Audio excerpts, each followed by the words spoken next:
Tervist! Ma sooviksin teile natukene rääkida sellest, kuidas kasutada LibreOffice Base andmebaasisüsteemi.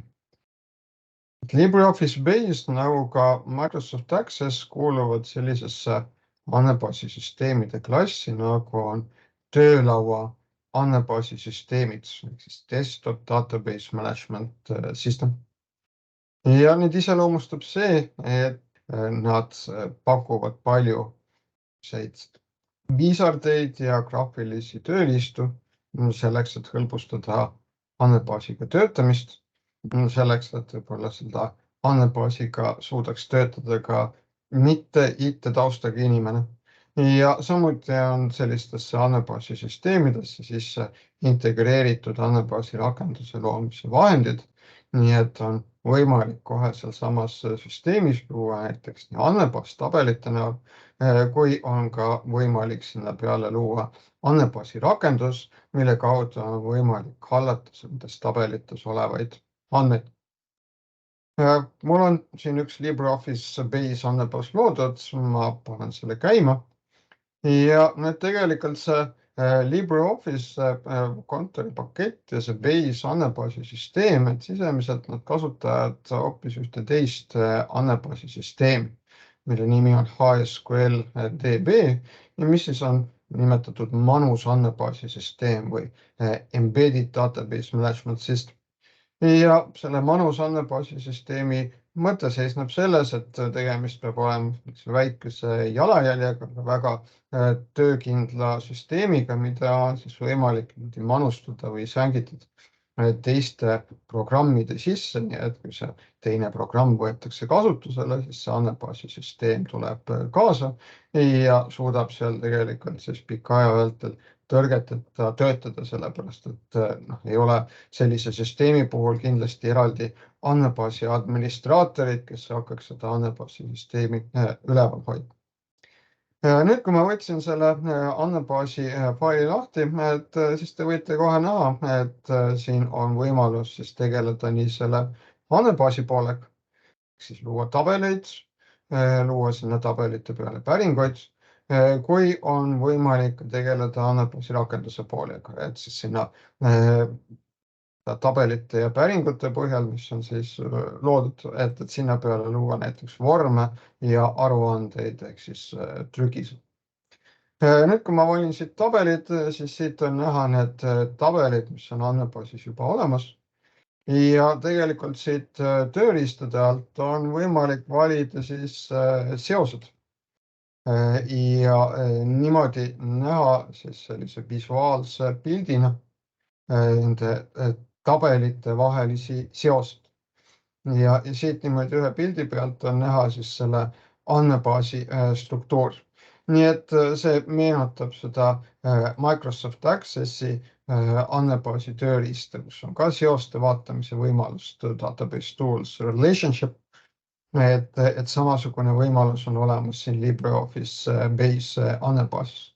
Ja tegelikult, kui te siis saate juurdepääsu või te peate hakkama lahendama ülesandeid olemasoleva andmebaasi põhjal, alati tasub kõigepealt teha tutvus selle andmebaasi struktuuriga selleks, et saada aru, et milliste tabelite põhjal te peate neid ülesandeid lahendama ja milline on nende tabelite struktuur.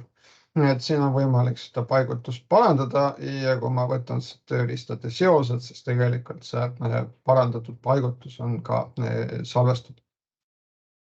Nüüd selleks, et siis käivitada SQL laused. Kui ma tahan tegelikult käivitada mis tahes SQL laused, mida LibreOffice Base toetab, siis ma peaksin valima siit tööriistad ja SQL. Ja vaat siia sellesse pisikesse aknasse peaks siis kirjutama neid lauseid. Siia võib korraga järjest kirjutada ka mitu lauset semikoolonitega eraldatud, ehk siis saab käivitada skripti. Siia võib kirjutada näiteks nii tabelite loomise laused, tabelite struktuuri muutmise laused, tabelite kustutamise laused, andmebaasis andmete muutmise laused, aga siin on ka võimalus käivitada select laused, aga tõsi küll, et select lausete puhul see tulemus esitatakse viisil, mis ei ole väga hästi loetav. Nii et ma võtan siia kõrvale lahti võtan kõrvale lahti Notepad++ programmi, valin siit ülevalt menüüst Language ja SQL ja kirjutan siia aknasse kõigepealt ühe päringu. Kirjutan näiteks siis sellise lause, et select term from aine. Nii, vaatame siit uuesti neid seoseid. Select term from aine, where punkte on where punkte on rohkem kui 2. Kirjutan prooviks siia sellise lause, kopeerin selle lause ja esimese katsetusena kleebin selle siia aknasse ja ütlen, et näita mulle ka select käskude väljundit. Kui ma vajutan käivita nupule, siis mulle öeldakse, et sellise nimega tabelit ei leita. Et tegelikult, kui ma vaatan siit seda tabelite alajaotust, ma näen, et mul on andmebaasis tabel, kus on suurtähtedega nimi aine. Ja kui ma vaatan selle tabeli veerge, et siia peale topeltklõps, et siis ma näen, et ka veergude nimed on suurtähtedega. Et nüüd tegelikult Notepad++ puhul on mul selline mugav võimalus, et ma saan valida edit convert case to. Ma teen kõigepealt selle lause aktiivseks, valin siit edit convert case to ja uppercase. Ja nüüd tegelikult siin selles lauses kõik sõnad, kaasa arvatud siis identifikaatorid, viidi sellisele kujule, et nad on läbivalt suurtähtedega.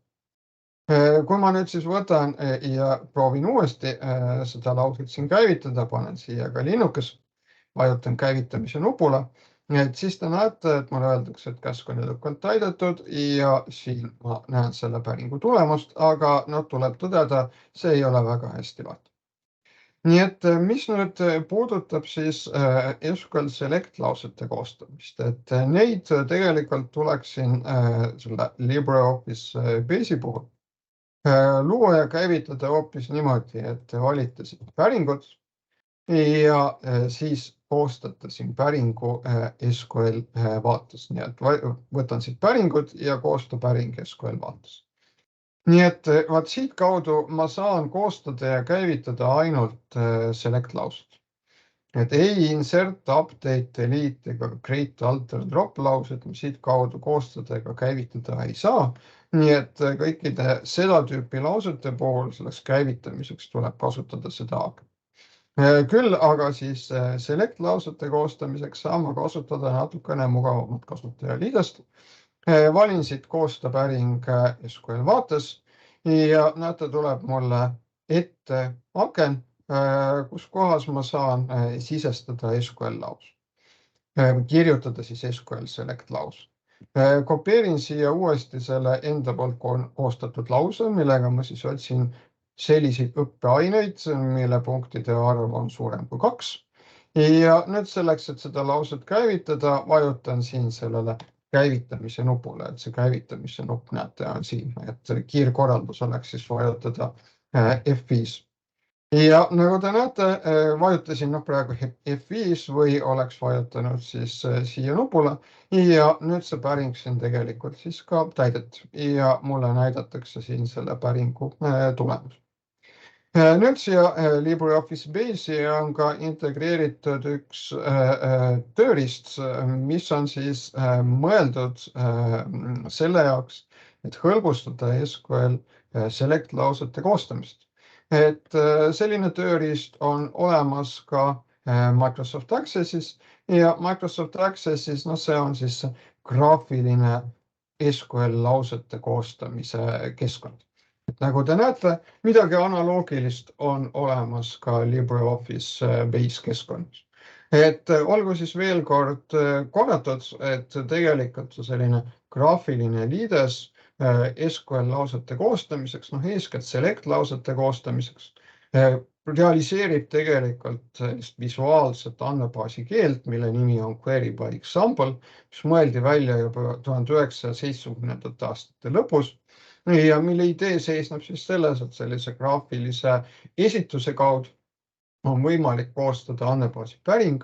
Andmebaasi päring on siis võimalik kas käivitada otse või on võimalik anda ka korraldus, et see päring tuleks tõlkida SQL keeld ja siis oleks võimalik seda SQL keelset lauset veel täiendada või siis käivitada see SQL keelne laus. Ja ilmselt paljudel juhtudel selle graafilise liidese koostamisel või kasutamisel tegelikult seal taga alati genereeritaksegi see SQL kood ja siis kui käivitatakse see lause, siis tegelikult käivitatakse see automaatselt koostatud SQL kood. Mida ma tahan öelda, on seda, et see graafiline liides ei ole spetsiifiline Accessile, et te võite seda kohata väga paljudes erinevates programmides, nii tasulistes kui tasuta programmides ja sellise liidese kaudu on võimalik koostada päringuid väga erinevate andmebaasisüsteemide andmebaaside suhtes.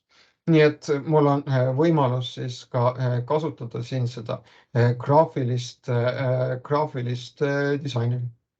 Ja mida ma veel saan teha, ma saan neid päringuid salvestada. Nii et ma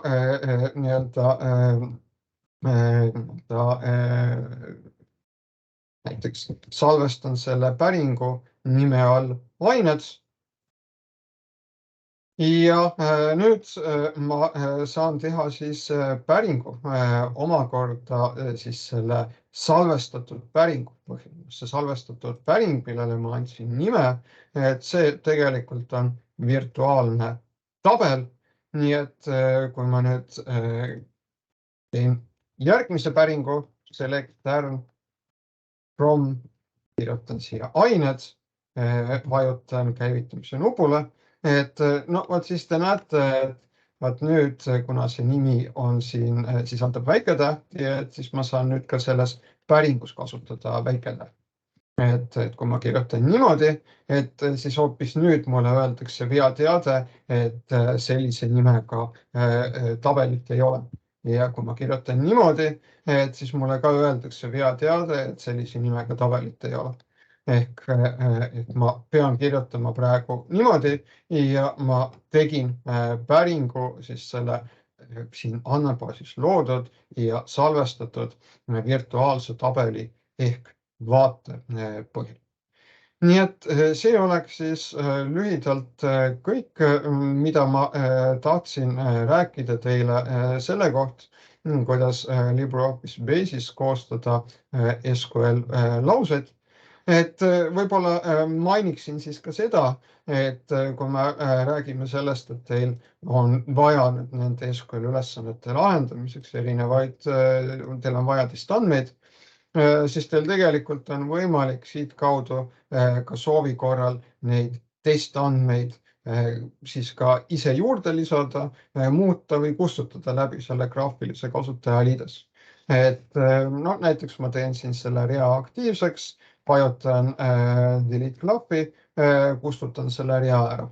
Et siin muudan selle aine koodi ja see on salvestatud. Ja proovin lisada siis näiteks uue rea.